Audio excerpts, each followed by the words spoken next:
नमस्कार साथीहरू, आज एउटा देशको कथा ल्याएको छु जहाँ त्यो देशको राजनीति सधैँ म्युजिकल चेयर जस्तो भागभण्डामा पर्थ्यो। चुनाव हुन्थ्यो, अनुहार फेरिन्थे, नेता मोटाउँथे, तर देश झन्झनै दुब्लाउँदै जान्थ्यो। एक दिन अचानक त्यो देशको राजधानी सहरको मेयर पदमा कसैले अनुमान नै नगरेको अप्रत्याशित सोसल मिडियाबाट माथि उठेको एउटा अधवैँसे झ्याप्प कालो दारी पालेको ठिटोले उम्मेदवारी दिन्छ। सुरुमा कसैले पत्याउँदैनन्, तर बिस्तारै उसको पक्षमा जनलहर बढ्दै जान्छ।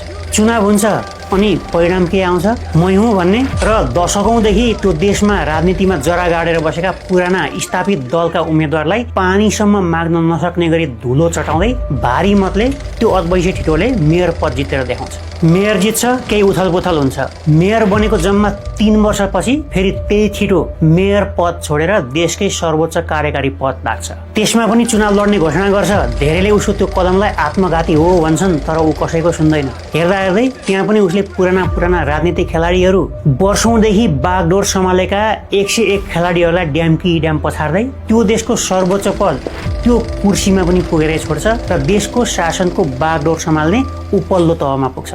शासनको चाबी पाएकै दिनदेखि केही न केही गर्ने हुटुटी उसमा जागेर आउँछ र रफ्तारमा काम सुरु गर्छ। एकपछि अर्को गर्दै अपराधीहरू, भ्रष्टहरू र देशलाई खोक्रो पार्ने भनिएका मानिसहरू पक्राउ पर्न थाल्छन् र कानुनको फन्दामा पर्न सुरु हुन्छन्। त्यसपछि क्रमशः उमाथि तानासा भएको, मनोमानी गरेको, कानुन हातमा लिएको, कसैको नसुनेको, मैमत्ता भएको नाना थरी आरोपका बाढी लाग्छन्। उसकै कारण देशको लोकतन्त्र खतरामा परेको सम्म भन्न सुरु हुन्छ। तैपनि ऊ कसैको सुन्दैन, टस्को मस हुँदैन। होल्ड अन, एकछिन पर्खनुस्, पुरा कुरा त सुन्नुस्।